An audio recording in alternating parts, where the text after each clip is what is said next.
पूर्ण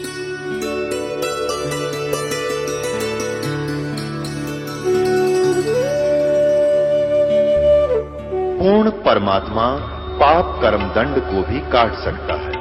अभी तक जिस भी संत व महापुरुष से मिले उन्होंने यही बताया कि पाप कर्म फल भोगने से ही समाप्त होगा। वो प्रभु कौन है जो पाप कर्म को काट देता है, वो काल के बंधन से छुड़वा देता है। उसका क्या नाम है, पूजा की विधि क्या है? कृपया अवश्य सुनिए जगत गुरु तत्वदर्शी संत रामपाल जी महाराज के अमृत वचन। अब स्पष्ट किया कि केवल पूरी गीता जी में 2 स्थानों पर 8वें अध्याय के 13वें श्लोक में और 17वें अध्याय के 23वें श्लोक में लिखा है मंत्रों के विषय में जो साधना करनी है। अन्य जिसमें नहीं लिखा तो वो नहीं करना हमने, वो बिल्कुल गलत साधना है, वो शास्त्र विरुद्ध है। शास्त्र विरुद्ध साधना जो है मनमाना आचरण है, जो गीता जी के अध्याय नंबर 16 के श्लोक नंबर 23 में लिखा है कि शास्त्र विधि को त्याग कर जो मनमानी पूजा करते हैं। देखिएगा 16वें अध्याय का 23वां श्लोक, जो साधक, जो पुरुष, जो व्यक्ति शास्त्र विधि को त्याग कर अपनी इच्छा से मनमाना आचरण अर्थात पूजा करता है, वह न सिद्धि को प्राप्त होता है, न परम गति को और न सुख को ही। कति टोटली गलत। गीता जी में केवल एक ओम नाम का जाप और ये यज्ञों के विषय में 5 यज्ञ करनी है, केवल इतना ही वर्णन, और यही वेदों में है। इसके अतिरिक्त जो भी हम साधना या कोई मंत्र संत देते हैं वो शास्त्र विरुद्ध साधना होने से व्यर्थ है। ये हमारी पवित्र गीता जी बता रही है। पुराणों में जो भक्ति वे लिखा वो गलत है, वो शास्त्र अनुकूल नहीं है। हाँ, उसमें केवल एकाध स्थान पर लिखा है कि जो वेदों से मिलता है वो तो टिप्पणी ठीक है। जैसे दुर्गा कहती है 7वें स्कंद में कि उस ब्रह्म को टारगेट बनाओ, उसी को उद्देश्य लक्ष्य बनाओ, उसका एक परमण ओम मंत्र है, उसी के जाप से उसी को प्राप्त किया जाता है, वो ब्रह्मलोक में रहता है। ये तो है उसमें ठीक। और बाकी अन्य ओम नमः शिवाय हरि ओम ब्रण के लिख रखे जैसे एवे नमः, ये इस तरह के ब्रण कितने मंत्र बना रहे, वो सब व्यर्थ हैं। ओम नमः शिवाय, ओम भागवते वासुदेव नमः, इस तरह के जो हैं ये सब व्यर्थ मंत्र हैं। तो यहाँ हमने इस पॉइंट पे आना है। अब ये तो ओम मंत्र तो है ब्रह्म का, और उस पूर्ण परमात्मा को पाने के लिए ओम भी साथ जपना होगा। अभी आपने 7वें अध्याय के 11वें श्लोक में पढ़ा कि मेरी जो साधना है वो शास्त्र अनुकूल प्रारंभ होती है। अब देखिए अध्याय नंबर 7 का और श्लोक नंबर 11, ये भारत श्रेष्ठ, मैं बलवानों का बल, आसक्ति और कामनाओं से रहित बल का सामर्थ्य हूँ, और सब भूतों सब प्राणियों में धर्म अनुकूल अर्थात शास्त्र के अनुकूल काम यानी कार्य हूँ। अब ब्रह्म ओम नाम से शास्त्र अनुकूल साधना प्रारंभ होती है, लेकिन केवल ओम नाम की साधना है तो शास्त्र अनुकूल, लेकिन कंप्लीट नहीं है। इसलिए ओम नाम का जाप करके हम प्रभु प्राप्ति, पूर्ण मोक्ष प्राप्त नहीं कर सके, जन्म मरण के चक्कर में ही पड़े रहे, इसका इतना ही फल है। ओम नाम के जाप का आप विधिवत साधना करते रहोगे पूर्ण संत से लेकर के, तो उससे आप ब्रह्मलोक जाओगे। ब्रह्मलोक में जाकर के फिर अपने पुण्यों को अक्षीण करके फिर वापस आओगे, क्योंकि गीता जी अध्याय नंबर 8 के श्लोक नंबर 16 में लिखा है कि ब्रह्मलोक तक सभी जितने भी साधक ब्रह्मलोक तक पहुंच जाते हैं ये भी पुनर्वर्ती में है, पुनरावर्ती में है, यानी इनका भी जन्म और मृत्यु होता ही रहता है। और ब्रह्म खुद कहता है कि मेरा भी जन्म होता है, मैं अविनाशी नहीं हूं, जन्म मृत्यु होती है। अब आपको 17वें अध्याय का 23वां श्लोक दिखाते हैं। अपुण्यात्माओं, जो धर्मदास जी का प्रकरण चल रहा था उसके माध्यम से परमात्मा ने हमें शिक्षा दी है। धर्मदास जी को भी प्रेरणा दे करके निकाला काल के जालते, तो धर्मदास जी ने गीता जी का पाठ किया जिसमें 7वां अध्याय पूरा पढ़ा। फिर उसने देखा कि ये साधु, ये जो जिंदा है, ये मुसलमान भक्त है, ये हमारे गीता जी के ज्ञान से बड़ा प्रभावित है। अब कबीर साहब जी जो पढ़ रहा था ना, ऊंचे स्वर से बोलने लग गया वो गीता जी के पाठ को। कौन? धर्मदास। और कबीर साहब नोक रहे, बिल्कुल ठीक, वाह भाई वाह। तो इससे उसको ये हो गया कि तेरे ज्ञान को बड़ी रुचि से सुन रहा है। तो उसने 8वां अध्याय भी पढ़ लिया, फिर और भी पढ़ दिए। तो प्रभावित होकर हो सकता है ये कल्याण करवा लिया, हमारे गुरु जी के पास जाकर छोड़ दे गलत साधना को। उसका उद्देश्य ये था। तो वो पढ़ रहा है, और फिर जब उसने पढ़ लिया ना, फिर परमात्मा उसको समझा रहा है। अरे बूढ़े आदमी, अब आप नाम जाप करते हो, हरे राम राम राम हरे राम, सीताराम राधे श्याम राधे राधे श्याम मिला दे। और तो गीता क्या कह रही है इसमें? यो मंत्र को नहीं जो तुम जाप करते हो, विष्णु जी का शतोत्तर है तेरी गीता जी में, रोज गीता जी का पाठ तू कर रहा है। अरे बूढ़े आदमी, और इसमें क्या लिखा है? तो जब उसने ये सारा कुछ पढ़ लिया, जो परमात्मा ये निर्णय करने लगे जो दास आपके समक्ष कर रहा है। अब 17वां अध्याय का 23वां श्लोक देखो, अध्याय नंबर 17 और 23 नंबर श्लोक। इसमें क्या कहा है कि ओम तत् सत इति निर्देश है ब्रह्मण त्रिविध संवर्तः। अब ब्रह्मण का अर्थ क्या लिखा है ना? ब्रह्मण माने सच्चिदानंद घन ब्रह्म का, यानी ब्रह्म सच्चिदानंद घन ब्रह्म। ब्रह्मण माने सच्चिदानंद घन ब्रह्म, यानी परम देव पुरुष, वो परम अक्षर ब्रह्म। कहते हैं ओम तत् सत इति निर्देश है ब्रह्मण त्रिविध समर्थ, यानी परम अक्षर ब्रह्म का के स्मरण का ये ओम तत्सत, यही निर्देश है इस 3 मंत्र को के 3 विधि से जाप करने का। इस ओम तत्सत, ये ओम मंत्र तो है ब्रह्म का, ये तो क्लियर है, और तत् और सत ये सांकेतिक हैं, ये दास आपको देगा। क्योंकि तत्वदर्शी संत के लिए ऑप्शन छोड़ रखी है गीता जी में 4th अध्याय के 34वें श्लोक में कि ये जो मैं ज्ञान गीता का बता रहा हूँ ये तो मैंने तुझे दिया बता, इसके आगे जो ज्ञान है वो परम पूर्ण परमात्मा को पाने का कोई तत्वदर्शी संत बताएगा, उससे पूछो, वो जानता है और वो उस परमात्मा के मुख्य ज्ञान में लिखा हुआ, तत्व ज्ञान में लिखा हुआ। तो ये ओम मंत्र तो ब्रह्म का, और तत् जो ये और मंत्र है जो दास देगा आपको, और अनुपदेशी को नहीं बताना है और ना ही बताया जाएगा। तो वो तत्व मंत्र जो है वो सांकेतिक मंत्र है, वो अक्षर ब्रह्म यानी अक्षर पुरुष का है, वो पर ब्रह्म का है। वो जो जिन्होंने ये सतना, ये 2 मंत्र मिलकर ओम और ये तत् सांकेतिक और मंत्र है दूसरा, इन दोनों के मिल जाने से, 2 अक्षर के मिल जाने से ये एक सतनाम बनता है। और फिर तीसरा मंत्र जो आपको मिलेगा तत् सत, वो तीनों मिलकर के ये सारनाम, वो तीसरा सारनाम है। लास्ट में तीनों का ही सिमरण शुरू होता है, और इन तीनों की 3 विधि से इसका स्मरण होता है। इसलिए यह लिखा है कि परम अक्षर ब्रह्म, उस पूर्ण परमात्मा सच्चिदानंद घन परमात्मा की भक्ति का तो 3 मंत्र का ओम तत्सत यही निर्देश है, यानी ये फाइनल फैसला है और यही डायरेक्शन है, और कोई दूसरा मंत्र नहीं है। इति सिद्धम। अपनात्माओं, अब वो धर्मदास जी गीता जी को पढ़ रहा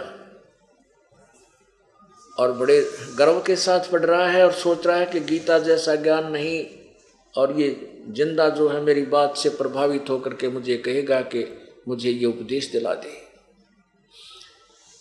तो परमात्मा ने उसके निकट जाकर के, परमेश्वर ने अपने आप को तो एक दास बनाया और उसको महापुरुष महात्मा, हे महाराज जी अपनात्माओं, काल ने हमें आंडी भी बना रखा है, टीटी पका रखा है कि हम अभिमान बहुत करते हैं।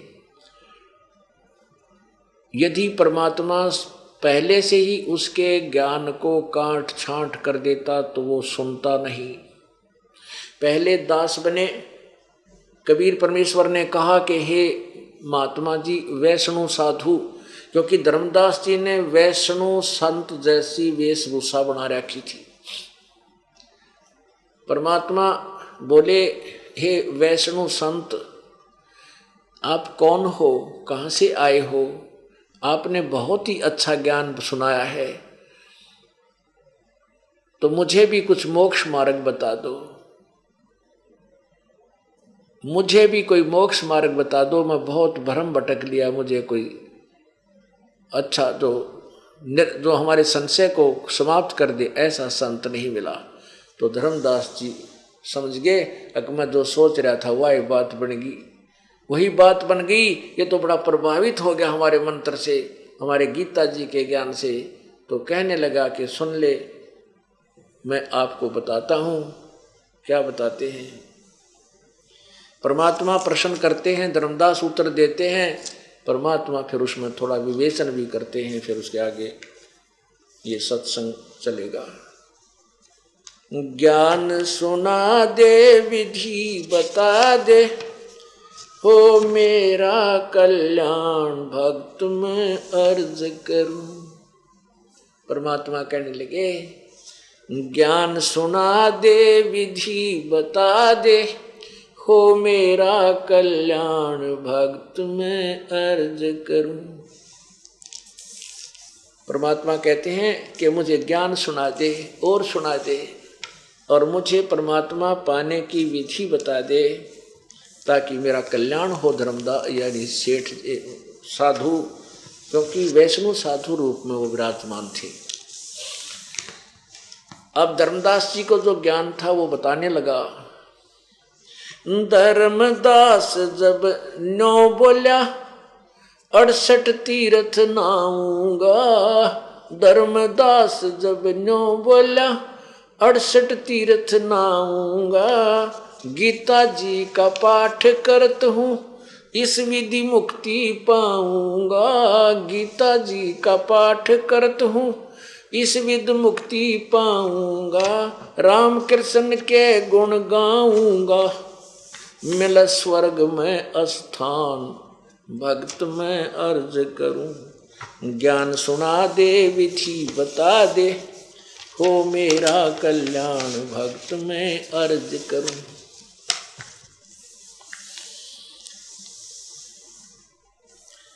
अब परमात्मा ने, धर्मदास कहता है कि मैं 68 तीर्थ नहाऊंगा और गीता जी का पाठ करत हूँ, ईश्वर मुक्ति पाऊंगा, और राम कृष्ण के नाम गुण गाऊंगा और मिले स्वर्ग में स्थान। हमारी तो दौड़ स्वर्ग से ऊपर थी नहीं, हम स्वर्गवासी, स्वर्ग पहुंच गया भाई, स्वर्ग हो गया। और परमात्मा ने, कबीर जी ने स्वर्ग को तो सबसे घटिया स्थान बताया जहां पर हमें लूटा और ठगा जाता है। स्वर्ग क्या है? जैसे एक रेस्टोरेंट, होटल कुल्लू और मनाली में आजकल जैसे जून की धूप तप रही है इस क्षेत्र में, मैदानी क्षेत्र में, और कुल्लू और मनाली और शिमला के अंदर शीत सुंदर सुंदर बड़ी प्यारी प्यारी ठंडी ठंडी हवा चलती है, कभी वर्षा हो जाती है। तो यहाँ के साहूकार लोग जो 10 महीने 11 महीने लगातार जो है मेहनत करते हैं, पैसा इकट्ठा कर लेते हैं, उनके पास 20, 30, 50 हजार स्पेयर हो जाते हैं, एक्स्ट्रा पैसे हो जाते हैं, तो वो अपने सह परिवार कुल्लू और मनाली चले जाते हैं 1-2 महीना वास्ते, और वहाँ जाकर के उस ठंडे क्षेत्र में आनंद लेने के लिए रहते हैं। एक होटल में एक कमरा किराए पर ले लेते हैं, होटल में एक किराए पर स्थान ले लेते हैं, और वहाँ सभी चीज मोल अपनी जेब से खर्च होता है होटल में। और जब वह 20, 30, 50 हजार रुपये उसकी पूंजी समाप्त हो जाती है, वो आनंद लेकर उल्टे ही इसी क्षेत्र में आ जाते जहाँ उनका कर्म क्षेत्र है, और वह जेब कटवाया 50 हजार रुपये वहाँ बर्बाद करके आ गए।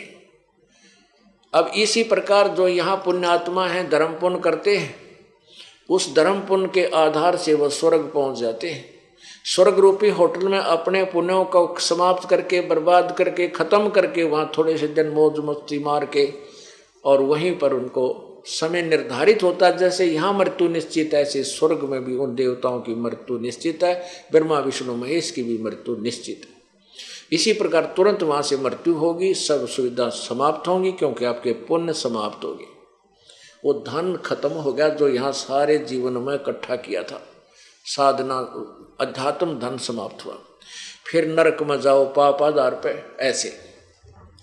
तो यहाँ धर्मदास कहता है रामकृष्ण के गुण गाऊंगा, 68 तीर्थ नाऊंगा, गीता जी का पाठ करूं मैं, इसलिए स्वर्ग में पहुंच जाऊंगा। इसी को ये मुक्ति कहते हैं। मुक्ति हुई या ये तो स्वर्ग में तो इतना समझो जैसे हम पहले खेतों में काम करा करते, किसान के घर जन्म था, ऐसे जब ये अप्रैल के अंदर गेहूं काटा करते हाथों से, तो दोपहर के समय 1 घंटा रेस्ट मिलता था हमें। एक कीकर के नीचे, एक वृक्ष के नीचे अपना खाना खा लेते और आध घंटा उसमें लौट कर मस्ती मार लेते उस छाया में, फिर तुरंत उसी धूप में जाकर फिर कड़ाके की धूप में शाम तक काम करते। तो ये रेस्टोरेंट जो है ना स्वर्ग, तो एक कीकर की छां है 1 घंटे की, उसके बाद फिर 84 लाख के कोल्हू में कुत्ते गधे सुअर, और फिर यहाँ चक्कर धक्के खाओ, फिर ये कर्म करते रहो। और हमने स्वर्ग को तो ऐसा मान रखा था कि इसके बराबर कोई और जगह है कोई ना इस ब्रह्मांड में। परमात्मा कहते हैं हमारे सतलोक में चलो, जहाँ जाकर के तुम कभी मृत्यु को प्राप्त नहीं होगे। वहाँ कोई कष्ट नहीं, कोई दुख नहीं, कोई कार्य नहीं, निष्कर्म में आपको मोक्ष प्राप्त होगा। गीता जी में इसका भी प्रमाण है। अब क्या बताता है परमात्मा? बोले धर्मदास, यदि आप गीता जी का पाठ करते हो, क्या इससे मुक्ति हो जाएगी? अकौर होगी, क्यों नहीं, हमारे गुरुजी ने बताई है। परमात्मा बोले हाँ हो, मैं ये नहीं कहता नहीं होगी, मैं तो आपसे अपने शंका का समाधान करवा रहा हूँ, और जब तक आप मेरी शंका का समाधान करोगे नहीं तो मैं आपके ज्ञान को स्वीकार कैसे करूँगा? धर्मदास जी ने बोला हाँ पूछो पूछो। परमात्मा बोले कि एक किसान था, उस किसान को वृद्ध अवस्था में एक पुत्र की प्राप्ति हुई,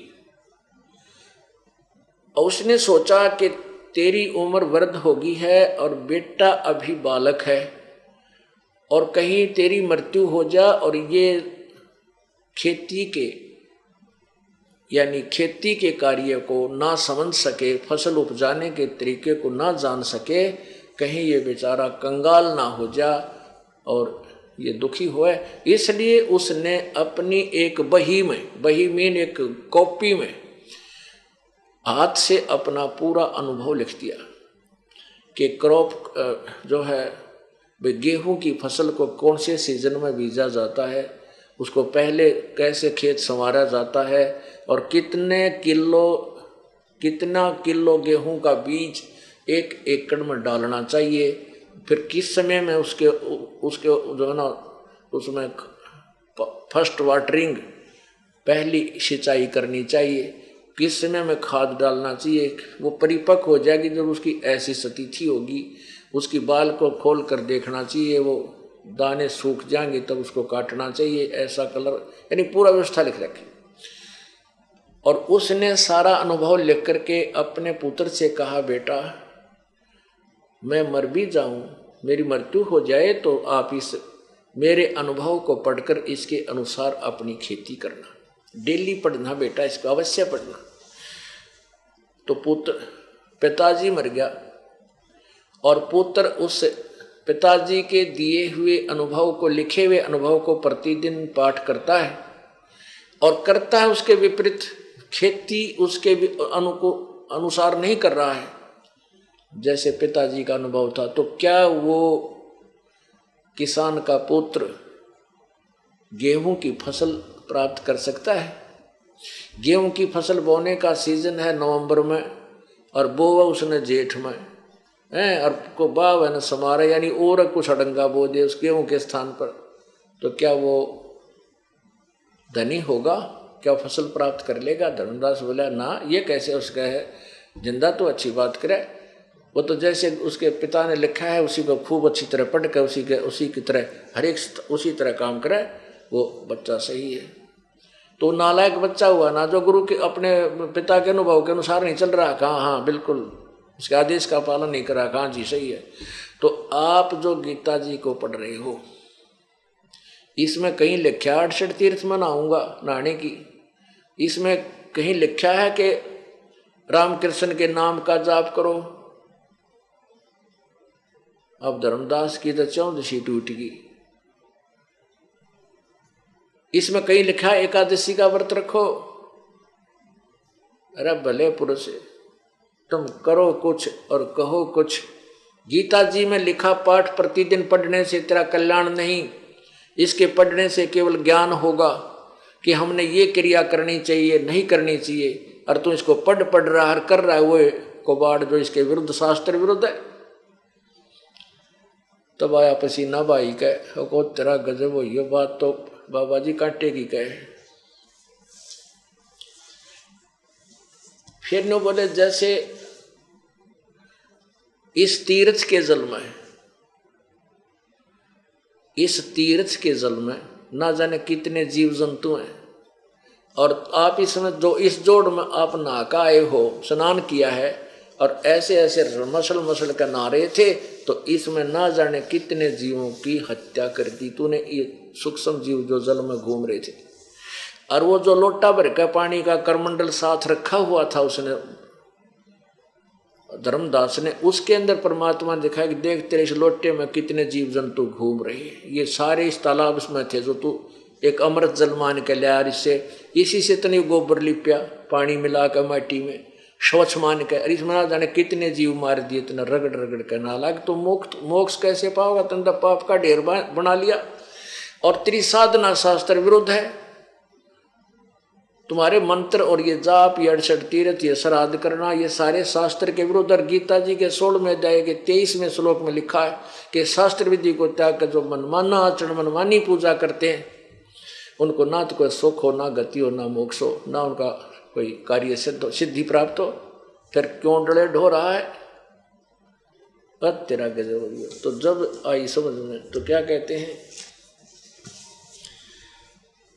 परमात्मा उत्तर देते हैं, तीर्थ जल में कच्छ और मच्छा ये जीव बहुत से रहते हैं।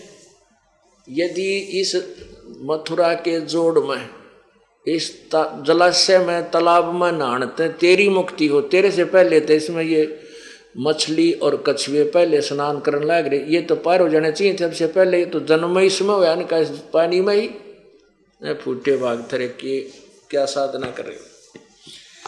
तीर्थ जल में कच्छ और मच्छा ये जीव बहुत से रहते हैं। तीर्थ जल में कच्छ और मच्छा जीव बहुत से रहते हैं। उनकी मुक्ति ना होती वो कष्ट बहुत सा सहते हैं। उनकी मुक्ति ना होती वो कष्ट बहुत सा सहते हैं। और सतयुग में राम कृष्ण नहीं थे, तब तुम किसका रटते नाम भक्त मैं अर्ज करूं। परमात्मा कहते ईब तुम कलयुग में राम कृष्ण जय जय राम राधे श्याम सीताराम। और सतयुग में ना राम था ना कृष्ण था, तब वो उस समय के साधक भी तो कोई जाप जपते होंगे, कोई मंत्र राम का नाम होगा, वो बता। पसीने आगे, क्योंकि वेद और गीता में जो है, गीता जी में वेदों का सारांश है। और वेदों के मैं यजुर्वेद अध्याय नंबर 40 के श्लोक नंबर 15 में लिखा है, ओम कर्तु समर कलवे समर कर्तुम समर। ब्रह्म तक की साधना का उल्लेख है कि ओम नाम का जाप काम करते करते सिमरन करो, विशेष कसक के साथ करो, और मनुष्य जीवन का परम कर्तव्य जानकर भगवान की भक्ति का उद्देश्य समझकर मनुष्य जीवन को ओम नाम का जाप करो। इसी प्रकार परमेश्वर भी यही बताते हैं। वेदों और गीता में कहीं हठ योग तप ये करने को नहीं कहा, ना मेडिटेशन के लिए कहा। परमात्मा ने अपने सिंपल लैंग्वेज, अपने जो मुख्य ज्ञान में, तत्व ज्ञान में कहा है, नाम उठत नाम बैठत नाम सोवत जागवे, नाम खाते नाम पीते नाम सेती लागवे। परमात्मा की भक्ति चलते फिरते उठते बैठते। आप बस में बैठो, सत्संग से जा रहे हो, 2 घंटे लगे, 3 घंटे रोहतक तक बरवाला से अपना सिमरन करता जा, या कार में बैठे हो सिमरन करता जा, माला हाथ में ले ले, आते समय करते आओ। ऐसे ही कोई काम वश जाते हो, आप ऑफिस में जाते हो, उस समय का सदुपयोग करो। ऐसे कोई दुकान पर जाता है, ग्राहक आगे तो ठीक है, नहीं अपना बैठ कर माला जपन लाग जाए। और सत्कर मानना हमारा यह बात विश्वास ना होता है कि हम मंत्र जाप करते हैं इससे कुछ लाभ होगा। आप करके देखो, जे आपकी दुकान के ऊपर लाइन नहीं ला दे परमात्मा, हम तो नहीं देखे जा ओ किस कित बढ़ गया, उस दुकान में गया, ये इधर आवेगा, नो नहीं अपना माला लेकर भक्ति करें जा, देख तेरे बाग का हंग है क्यों नहीं आवेगा। और ठीक रेट लगा, मिलावट मत कर, कुछ दिनों में ऐसी छाप बन जाएगी, आपका नाम रोशन होगा, भगवान साथ होगा। तो हम स्वयं बनना चाहते चतुर, और स्वयं बनना चाहते मिलावट झूठ कपट के साथ सेठ कभी नहीं बन सकते, ये पल्ला गांठ लगा लेना। परमात्मा बनाएगा तो अवश्य बनेंगे। अब किसान है, हल जोतता है, हमने देखे ये आली सारा दिन और तक में काम ना क्यों, हल और बैल तो कई तो लक्ष्मी चंद की रागनी गाया करते, करा के बकवास करें जानते, कोई कुछ गा रहा है, कोई फिल्मी गाने का। उस समय मालिक की कहता आरती कर ले, देर क्या रमैनी कर ले बैलों के साथ साथ, या अपना मंत्र जाप करता हुआ। जो पहला मंत्र है सांस का नाम है, बहुत ही सुंदर ढंग से होता है, क्योंकि परमात्मा ने जैसे भी 7वें अध्याय के 3, 4, 5वें श्लोक में कहा है कि 2 प्रकार की प्रकृति है। यह हमारे शरीर की जो प्रकृति, ये भी हमारा सहयोग देगी भक्ति में।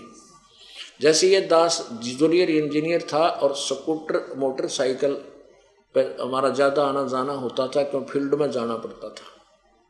तो जब ये दास सिमरन करता रहता था, श्वास का सिमरन जो मुझे प्राप्त था 3 मंत्रों का, और रोहतक के अंदर से उस समय केवल एक ये भिवानी स्टैंड के ऊपर बहुत भीड़ बन जाया करती जब ऑफिस से आता था, तो उसके अंदर से सिमरन करता हुआ निकलाता था। हाथ और पैर अपने आप ऑटोमेटिकली क्लच और गियर के ऊपर अपने आप चले जाते हैं, इतने बढ़िया ढंग से सेट हो जाते हैं, और अपने आप स्पीड कम, और ये प्रकृति करती रहती है और मन सिमरन में लगा रहता है।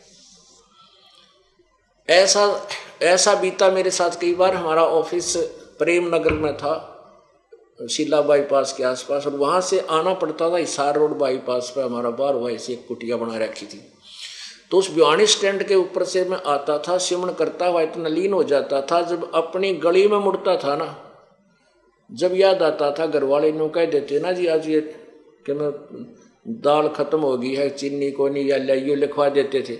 वहाँ जब मुड़ लेता था, जब याद आती थी रे कुछ सामान भी लाना था, वहाँ से 2 किलोमीटर फिर वापस जाता था लेने के लिए। इतना याद नहीं रहती थी उस भीड़ में कि कब निकला उस बाजार के माँ के। तो ऐसे नाम जैसे हाड़ी बीज धुन, और पंथी से बतलावे, वह में खंड पड़े नहीं, ऐसे ध्यान लगावे। तो पुण्यात्मा हमारी प्रकृति ऐसी सेट हो जाएंगी, हाथों की जो हम करते हैं, हाली खेत में हल बावे, अपने आप बीज छूटता, उसके हाथ की प्रैक्टिस हो जाती है, और बातें करता रहता दूसरे साथी से। रास्ते में कोई यात्री बात करता, कोई कार्य पूछता, उसको बातें भी बता रहा है उसको, लेकिन अपने हल को नहीं रोकता, क्योंकि उसने उस दिन बीज बीजना अवश्य होता है, और हाथ से अपने आप उसके अनुकूल बीज छूटता रहता है। तो क्या बताते हैं,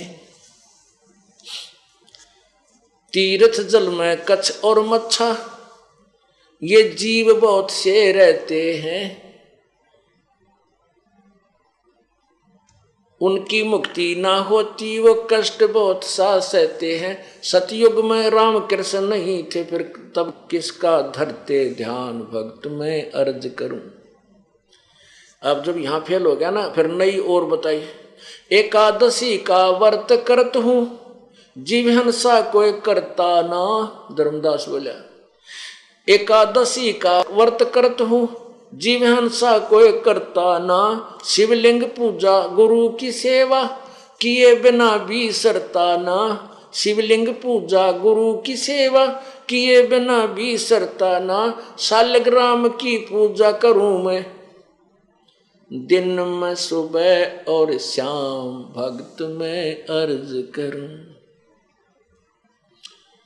अब फिर के पैतरा मारा धर्मदास ने कि मैं एकादशी का व्रत करता हूं, क्योंकि पवित्र हिंदू समाज में एकादशी ये व्रत की निरी महिमा गा रखी है।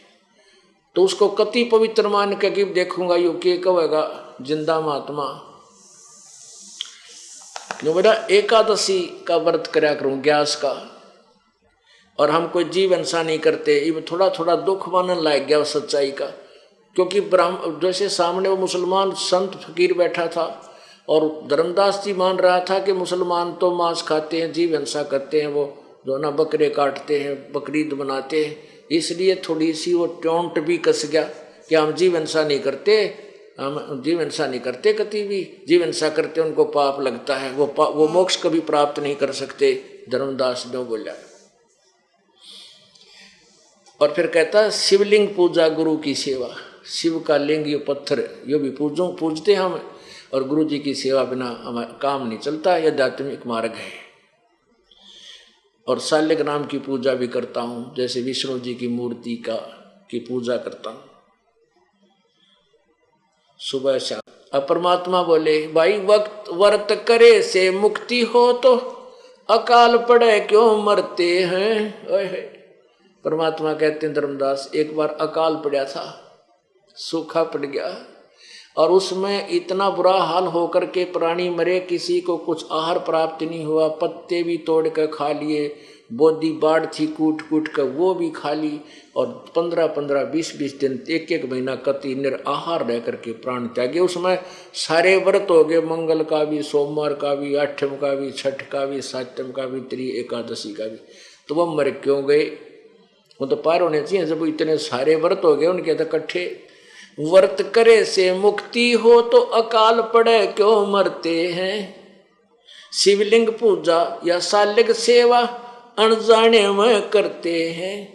शिवलिंग पूजा और या शालिग सेवा अनजाने में करते हैं। चेतन हो के भूल रहे हुए, पत्थर से नफराम भक्त में अर्ज करूं। कहते हैं बोले आदमी यदि व्रत करे तो मुक्ति हो, ये तो आप समझिए। और शिवलिंग पूजा, ये पत्थर की पूजा, शालिग की पूजा कति अनजानपने में बिना ज्ञान के करते हैं। क्या ये पत्थर तुम्हें लाभ देगा? पुण्यात्माओं, जैसे एक सेब की मूर्ति है, सेब के फल की मूर्ति यानी पत्थर या प्लास्टिक की हो, आम की हो, और वो मूर्ति बुरी नहीं, लेकिन वह मूर्ति आम का काम नहीं, आम का चित्र, आम की मूर्ति आम का काम नहीं कर सकती, आम के गुणों से युक्त नहीं। वो चित्र केवल उसकी जानकारी देता है, चित्र होना आवश्यक है।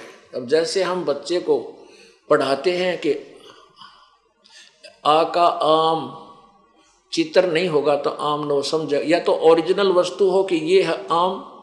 जैसे हम बताएं कि ये पेन, तो चित्र इसका अवश्य होना चाहिए, या तो ये स्वयं हो या चित्र हो, तभी समझेंगे। तो चित्र भगवानों के होना आवश्यक है, लेकिन उस चित्र पर आधारित हो जाना ये मूर्खता है। जैसे आम का चित्र है, आम के चित्र को देख करके उसका इतना अच्छा स्वरूप होता है कि उसको खाने को दिल करता है, उसको प्राप्त करने की चेष्टा होती है, कहीं आम मिल जावे खाऊं। तो उस चित्र के ऊपर आसक्त हो जाना, जैसे आम के फल का चित्र है, और वो उससे पता चलता है कि आम मीठा है, जो फलों का राजा है, तो इसके गुण गाएं जा, और उस आम के चित्र पर माथा टेकें जा, उसकी आरती करें जा, उसको धूप दीप करता रहे। क्या वो आम प्राप्त हो जाएगा? नहीं। वो चित्र में जो आम है उसको ओरिजिनल को पता कर, वो कैसे विधि है, उसकी विधि न्यारी है उस चित्र वाले आम को प्राप्त करने की। उसकी विधि है कि पहले मजदूरी कर, फिर जेब में पैसे लेकर बाजार में जा और आम पुकार और लेकर फिर खा। ये पत्थर जो शिवलिंग तू लिए फिरता है, जो तू भगवान शालिग्राम विष्णु जी की मूर्ति ले रहा है, इस मूर्ति से, ये मूर्ति भगवान की है, ये भगवान नहीं है। ये मूर्ति सेब की है, ये सेब नहीं है मूर्ति। ये मूर्ति वाला जो चित्र तो लिए फिरता भगवान विष्णु की मूर्ति चांदी की बना रखी है, चाहे पत्थर की ले रहा है, ये भगवान विष्णु नहीं है, ये उसकी केवल मूर्ति है। आप उस भगवान को प्राप्त कर, उस सेब को प्राप्त कर, उसकी विधि न्यारी है, उसकी मजदूरी कर पहले, उस मजदूरी से फिर वहां पहुंच। जैसे नाम के सिमरन साधना या मजदूरी है, इससे वो भगवान तुझे लाभ देगा। अब व्रत करने का गीता जी मना किया है, देखिएगा 6 अध्याय का 16वां श्लोक। ये गीता ज्ञान कहता है, दाता कहता है अर्जुन यह योग, ये देखिए श्रीमद् भगवत गीता 6 अध्याय का 16वां श्लोक, ये 6 अध्याय और ये 16वां श्लोक। अर्जुन यह योग, योग माने साधना भक्ति, न तो बहुत खाने वाले का और न बिल्कुल न खाने वाले का, यानी व्रत रखने वाले का। न तो बहुत खाने वाले का दड़ी पक्का खा ले और फिर तोड़े जांगड़ाई आए जमाई, वो कैसे भक्ति करेगा? अल्पाहार करे, यानी खाने योग्य खावे, घना नहीं खावे। और बिल्कुल ना खाने वाले का, जो बिल्कुल नहीं खाता, वो व्रत रखता है। और न बहुत सहन करने वाले का, यानी सोने वाले का, और न सदा जागने वाले का ही सिद्ध होता है। यानी न तो घना खावे, ज्यादा खाने से भी आलस बनता है, और ना बिल्कुल ना खाता, उसके वैसे पसीने आए रहे। आप एक दिन रोटी छोड़ कर देखो क्या हाल होगा आपका। रोटी याद रहेंगी, भगवान याद ना रहता। हमने खूब देख रखा, मंगलवार का व्रत रखा करता है, दास हनुमान पुजारी था, 25 वर्ष रखा है, और फिर बचपन से शुरू कर दिया था, 4वीं 5वीं 4थी कक्षा से। बालक थे, बचपन में भूख वैसे नहीं मुश्किल से सहन होती है, तो 12 बजे पाछे बताई थी, 12 बजे के बाद खाना खा सकते हो। तो 12 बजने मुश्किल हो जाते, वो नो देखे जाते 12 कब से बजे होंगे, सूर्य इधर आ ले, जब गाड़ी भी ना थी सी। तो वो रोटी याद रहा करती, हनुमान ना याद रहा करता। हनुमान जी ने सांझ ने याद आया करता, जब वो उसका 40 का टाइम हुआ करता, या प्रसाद बांटा करते 100 रुपये की बूंदी, और उस समय कल्याण समझते थे। तरह के भाई, जिन हर जैसा सुमरिया ताको तैसा लाभ, ओसा प्यास न भागे ही जब लग दसे निआब। अब क्या कहते हैं परमात्मा के, जिन्होंने जैसा भी प्रभु की साधना की, उनको उतना ही लाभ मिलेगा। जैसे ओस के चाटने से प्यास नहीं बुझ सकती, प्यास बुझेगी जब 1-2 गिलास गट गट पी जावांगे। तो जैसे हम 100 रुपये का प्रसाद बांट के चौड़े हुए फिरा करते, के बाद बहुत बड़ा पुण्य कर दिया। परमात्मा कहते ये तो तुम ओस चाट रहे थे, ओस चाटा करते, और अब आप यहाँ भक्ति कर रहे हो, दान कर रहे हो दोनों हाथों से, और आपको देखियो कि ये शास्त्र अनुकूल साधना, इससे आपको प्रतिफल जबरदस्त मिलेगा। ये आप गिलास के गिलास पी रहे हो, इससे आपकी तृप्ति होगी, आपकी भक्ति प्रफुल्लित होगी, इससे अधिक लाभ होगा। जिन हर जैसा सुमरिया ताको तैसा लाभ, यानी जो जितना धर्म पुण्य साधना करेगा, उतना ही उसके गुड अकाउंट में उतना लाभ मिलेगा। ज्यादा करेगा उसको ज्यादा मिलेगा। ओस चाटन ते प्यास नहीं बुझे, वो तो गिलास के गिलास पीने से ही प्यास बुझेगी, पानी पीने से। अब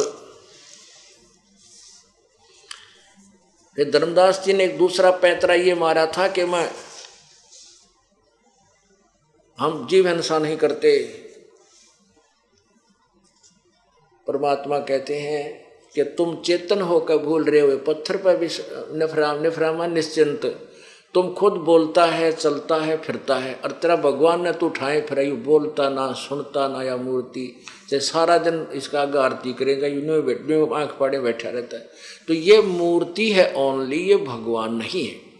और फिर क्या बताता है परमात्मा, कहते हैं भाई तीर्थ बाट चले जो प्राणी, वो जीव बहुत से मारे है। तीर्थ बाट चले जो प्राणी, वो जीव बहुत से मारे है। जल में सूक्ष्म जीव बहुत है, स्नान करत संहार है। जल में सूक्ष्म जीव बहुत है, स्नान करत श्रृंगार है। चौका देव और हवन करो उसमें होवे हिंसा बे उन्मान भक्त मैं अर्ज करूं। अब परमात्मा बताते हैं कि वे देख, आप कह रहे हैं ना हम जीव हिंसा नहीं करते, कहाँ से चल के आया है धर्मदास, कहाँ से आया चल कर आए हो महात्मा जी। परमात्मा कहते हैं उस जीव को तो महाराज जी कहे हैं और स्वयं एक दास बन पर बैठे, अपनी आत्मा को काल के जाल से निकालने के लिए कैसे छल छिद्र प्रभु ने करने पड़े कि न्यू बना यू सुना नहीं मेरी एक भी, और जय मैं अपने सीधा चोट ठोक दूंगा इस पर उठ के भाग लेगा, सुनेगा नहीं। और दास बनकर न्यू कह नाराज ना होइयो, मैं तो वैसे प्रसंग अपने संग का समाधान कर रहा हूं। तब वो सुनेगा कुछ देर, नहीं तो पहले उठ कर चल देता ठाकर जोड़े ने, नहीं सुनता भगवान की एक भी वाणी और काल के जाल में रह जाता। परमात्मा ने पूछा आप कहाँ से आए हो, आपका शुभ नाम क्या है। धर्मदास जी ने कहा कि मैं बांधवगढ़ का रहने वाला सेठ हूँ, धर्मदास मेरा नाम है और वैष्णव धर्म मैंने अपना रखा है, और वहाँ से बांधवगढ़ से यहाँ तक मैं पैदल चल के आया हूँ यात्रा पे, यानी पैदल चलने को और अच्छा मानते थे, श्रद्धा से गया है। परमात्मा बोले कितनी दूर है आपका बांधवगढ़ यहाँ इस मथुरा यानी वृंदावन से। उसने कहा कि 600 700 750 किलोमीटर यानी 200-250 के करीब जो है, 250 मील 300 मील जैसा, यानी 250 कुल मिला करके 700-800 किलोमीटर पड़ता है। तो कहने वहाँ से तू पैदल चल के आया है, कहा वहाँ से मैं पैदल चल के आऊँ। तो एक रास्ते में कितने कीड़े मकोड़े जीव जंतु तूने कितने आपके पैरों के नीचे मरे, गिनती हुई आपने? आपने कितनी जीव हिंसा करती, इस जोड़ बनाने के लिए आए हो तालाब में, और इस तालाब में नहा रहे थे, इसमें देख कितने जीव मार दिए, ये तेरे लोटे में देख कितने घूमन लाग रहे। और ये तूने जो है नहीं चौका दिया, पहले लिपी और फिर यहाँ पर तू खाना बनावे, इस लिपा इस जो चौका तुम लिपते हो ना, इसमें भी बहुत ज़्यादा आपको हत्या का हिंसा का जो ना पाप लगता है। तो धर्मदास जी का पसीने आ गए कि बात तो महात्मा का है काटेगी, कसूता काम हो गया था।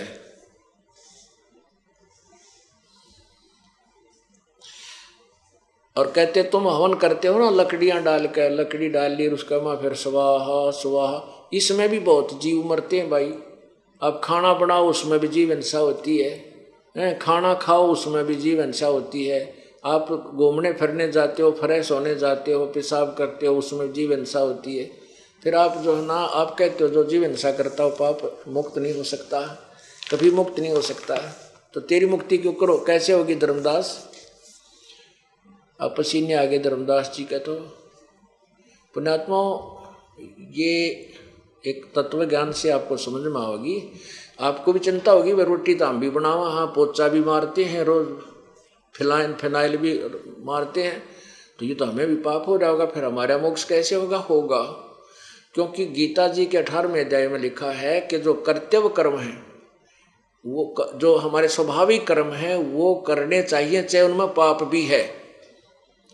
जैसे चारों वर्णों का जो ना विवरण दिया है कि ब्राह्मण यानी गुरु लोग हवन आदि करते हैं, अपना जो भी क्रिया करते हैं वो, और ब्राह्मण शुद्ध, क्षत्रिय, वैश्य और शूद्र, ये जो जिनके जो कर्म है इसके अंदर जो हिंसा होती है, जैसे किसान है हल बाता है, खेत संवारता है, तो हमने देखा उसमें इतने जीव जंतु उस हल्के से एक ही अलाई में, एक अलाई 15-20 फुट चौड़ी होता था और पूरे 1 एकड़ में घुमा के लाया करते बैल के एक खूड को। तो उसमें इतने कीड़े मकोड़े जीव जंतु गिलगिले से, ये गंडेवे से, और नरे ऊपर आकर उनके और कीड़ियाँ के बिल झुंड के झुंड बाहर आकर मर जाते को फाड़ी, एक आधे के मंडक का फाड़ी, वो कोसा जो होते ना जिससे खेत खोदते उसको फाड़ी कहते हैं, उसके द्वारा कछुआ के भी माँ जाया करते, वो मर जाते और ऊपर उनको पक्षी खाते, उनको घर से बेघर कर दिया जाता। अब कहते हैं यो पाप तो तुम्हारे लगेगा, लेकिन इनको इनकी विधि बताई है। अब गीता में तो यूँ लिखा ये करने चाहिए चाहे पाप भी है, और करने पड़ेंगे, और कहाँ जाओ पेट तो भरना ही पड़ेगा। गीता और वेदों में इन पापों के नाश करने का समाधान नहीं है, इसीलिए ये दोनों भोगने पड़ते हैं, पुण्य भी और पाप भी। पाप भी निरेहो हैं, वह भी गुड बैड अकाउंट में लिखे जाएंगे आपके में, और पुण्य आप कर रहे हो जो विशेष तरीके से दान धर्म करते हो वो पुण्य में लिखे जाते हैं। आपको दोनों भोगने पड़ते हैं। और परमात्मा कबीर जी के पास यानी इस दास को जो दी है वह जड़ी, उसके वो मंत्र जो है आपके प्रतिदिन के पापों को समाप्त कर देता है, जो जान के नहीं करते। आपके स्वाभाविक कर्मों में जो पाप होते हैं उनको ये मंत्र आपको दिए जाते हैं, ये प्रतिदिन उनके ऊपर, जैसे कपड़ा पहनते हो, कुर्ता कमीज, उसको पैंट कमीज पहनते हो, कुर्ता धोती पहनते हो, पजामा, तो उसको प्रतिदिन साबुन और जल से धो दिया जावे तो वो स्वच्छ रह जाता है। ऐसे ही इन महापुरुषों की थ्योरी इसलिए शास्त्र विरुद्ध थी कि इनको कंप्लीट नॉलेज नहीं था, इनको पूर्ण ज्ञान नहीं था। जैसे भाई परमात्मा पाप काट ही नहीं सकता, इन परमात्मा तक का बेरा नहीं था, ये ब्रह्म को भगवान मान रहे इसकी साधना करते थे। इससे दोनों ही भोगने पड़ते हैं, पुण्य और पाप। जैसे कर्म करेगा ये सिद्धांत है ब्रह्म तक का कि वो दोनों भोगने होंगे, वैसे ही कर्म भोगने होंगे। पूर्ण परमात्मा का विधान है कि जब ही सतनाम हृदय धरो भयो पाप को नासे, जैसे चिंगारी अग्नि की वही पड़े पुराने घासे। 1000 क्विंटल घास पड़ा हो, सूखा फूस पाती है, और उसमें एक माचिस की सीख जलती हुई लगा दे और उसको सारे को फूक कर ढेर को और छोटा सा कर देगी, और फिर हवा चलेगी, उसने इधर उधर फेंक फेंक और सब साफ हो जाएगा। तो ये विधि परमात्मा के पास ही है, पूर्ण ब्रह्म के पास वो शक्ति है, कबीर जी के पास, परम अक्षर ब्रह्म के पास। और वो उस ओम तत्सत इस 3 मंत्र के जाप से, जिसमें सत्यनाम भी है, प्रथम सत्यनाम से प्रारंभ हो जाएगा पाप कटना। तो उस सतनाम से ये प्रतिदिन के हो रहे स्वाभाविक कर्मों में, हमारे चारों वर्णों के कर्मों में जो पाप हैं वो प्रतिदिन कट जाते, समाप्त हो जाते हैं। जानबूझ के करोगे, क्योंकि भगत जानबूझ के कर नहीं सकता, उसको इतना ज्ञान भी दे दिया जाता है। अब जैसे पूर्ण संत के बिना कोई भी अधिकारी उपदेश देने का नहीं है। इस पृथ्वी पर आज के दिन कोई पूर्ण संत नहीं है इस दास के अतिरिक्त। ये अभिमान ना समझो, ये यथार्थ बात समझना। दास को अभिमान नहीं करता, इस दास के अतिरिक्त कोई अधिकारी नहीं है, बाकी सब दुनिया को भ्रमित कर रहे हैं, झूठे लाइसेंस बना रहे हैं। अब जैसे कोई व्यक्ति सड़क पर जा रहा है, उससे दुर्घटना हो जाती है, मोटर कार चला रहा है या मोटरसाइकिल चला रहा है, तो उसका सबसे पहले आकर के पुलिस वाले लाइसेंस पूछेंगे कि तेरे पास ड्राइविंग लाइसेंस है। अगर लाइसेंस है तो वो बच गया, क्योंकि ये मालूम है, उस लाइसेंस का स्पष्टीकरण है कि ये अनजान ड्राइवर नहीं है, ये ट्रेंड आदमी है, और जान के एक्सीडेंट ये कर नहीं सकता है कि वो मृत्यु स्वयं की भी हो सकती है। तो ये कोई इत्तेफाक हुआ है, हादसा है, तो वो बरी हो जाता है। और उसके पास लाइसेंस ना पावे, और पावे तो डुप्लीकेट किसी अनधिकारी का बनाया हुआ, तो सीधा जेल में जावे। तो इस प्रकार जैसे आप प्रतिदिन जो कर्म कर रहे हो ये जान कर नहीं करते, ये होंगे अनजानपने में, लेकिन इनका भी दंड आपको भोगना पड़ेगा, क्योंकि आपके पास वो लाइसेंस नहीं है, आपके पास पूर्ण संत से प्राप्त वो मंत्र प्राप्त नहीं है। और जिनको मंत्र प्राप्त है, कोई गुरु बना रखा है, वो अनधिकारी से डुप्लीकेट लाइसेंस लिए फिरते हो, तुम सीधे जेल में यानी सजा होगी, तुम्हें पाप लगेंगे। बोलो सतगुरुदेव। पुण्यात्माओं, ये 5 दिवसीय सत्संग परमेश्वर पूर्ण ब्रह्म परम अक्षर ब्रह्म कबीर देव जी के सतलोक से इस काल के लोक में आगमन की खुशी में मनाया जाता है। उसी के उपलक्ष्य में ये सत्संग, ये समागम चल रहा है। उसी परमेश्वर पूर्ण ब्रह्म कबीर परमेश्वर की महिमा से आपको परिचित कराया जा रहा है।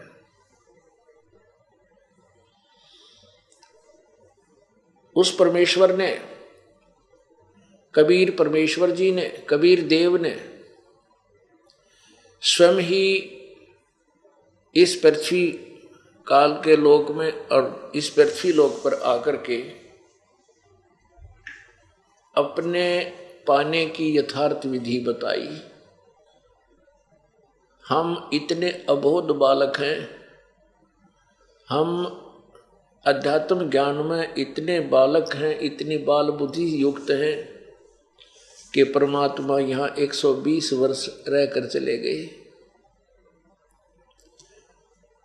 और वो हमें कहते रहे मैं परमात्मा हूँ, पूर्ण ब्रह्म हूँ, सारी सृष्टि का रचनहार मैं ही हूँ। बहुत बार संकेत किया, लेकिन हमने इन अज्ञानी ऋषियों और गुरुओं की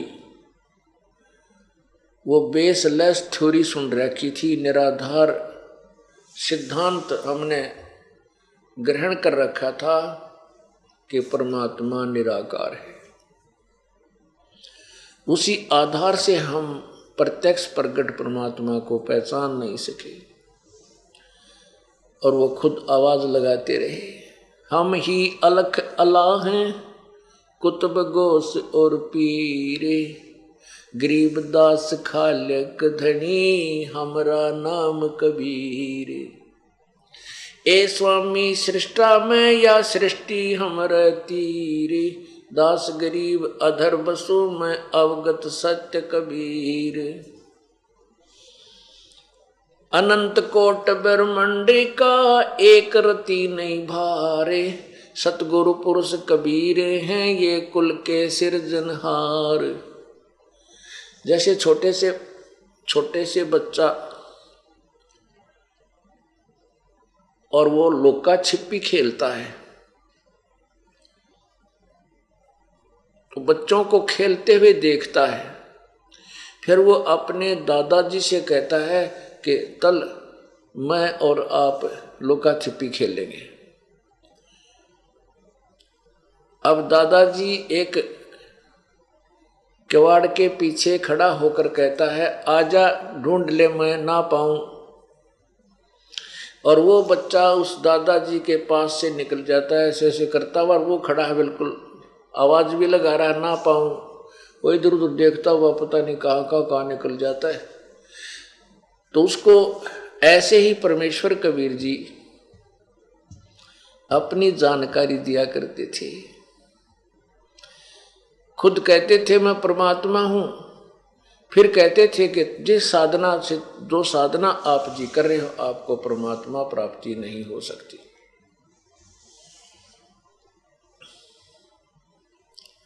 जैसा कि प्रसंग चल रहा था आज सुबह के सत्संग में, धर्मदास जी एक बहुत ही अच्छी श्रद्धालु भक्त थे। श्री राम, श्री कृष्ण, भगवान विष्णु अर्थात तथा श्री शिव जी के ऊपर पूर्ण रूप से आसक्त थे, और यही लोकवेद के आधार पर, लोकवेद माने दंत कथा, सुने सुनाया ज्ञान जो किसी शास्त्र में प्रमाण ना हो, उसको लोकवेद कहते हैं। अक्षेत्रीय ज्ञान परमेश्वर जी खुद एक संत भगत की भूमिका करते हैं, स्वयं ही वो तत्वदर्शी संत जगत गुरु होते हैं और स्वयं ही वो पूर्ण परमात्मा होते हैं। पूर्ण परमात्मा तो होते ही हैं ही वो। तो क्या बताते हैं, पीछे लग गया जाऊं था मैं लोक वेद के साथ, रस्ते में सतगुरु मिले दीपक दे दिया हाथ। क्या बताते हैं कि लोक वेद के आधार से मैं अपना जीवन बर्बाद कर रहा था। जैसे ये दास लोक वेद के आधार से क्या करता था, बाबा श्याम जी की पूजा, हनुमान जी की पूजा, मंगलवार का व्रत, 100 रुपये का प्रसाद मंगलवार को बांट देना, 7 बार हनुमान चालीसा, फिर जन्माष्टमी का व्रत, श्री राम राधे श्याम राधे राधे श्याम मिला दे, ओम नमः शिवाय, जो भी मंत्र थे, जो भी मिला हुआ है, जिसने जैसा बता रखा था वो भी रट्टा लगाते। तो ये लोक वेद था, ये किसी शास्त्र में प्रमाणिक साधना नहीं थी। तो परमात्मा कहते हैं कि भोली आत्माओं, आप लोक वेद के आधार से अपना जीवन व्यर्थ कर रहे हो।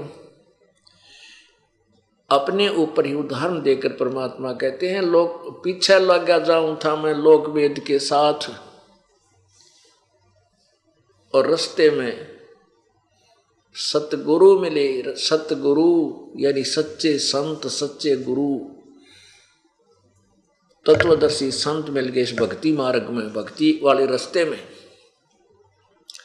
ये तत्व ज्ञान रूपी दीपक हमारे हाथ में दे दिया। अब हम इस अज्ञान अंधेरे में तत्व ज्ञान की रोशनी से चलेंगे, अपने पथ से भ्रष्ट नहीं होंगे, हम मार्ग को नहीं त्याग सकेंगे, नहीं त्यागेंगे। परमात्मा की तत्व ज्ञान की रोशनी में हम अपना जीवन सफल करेंगे।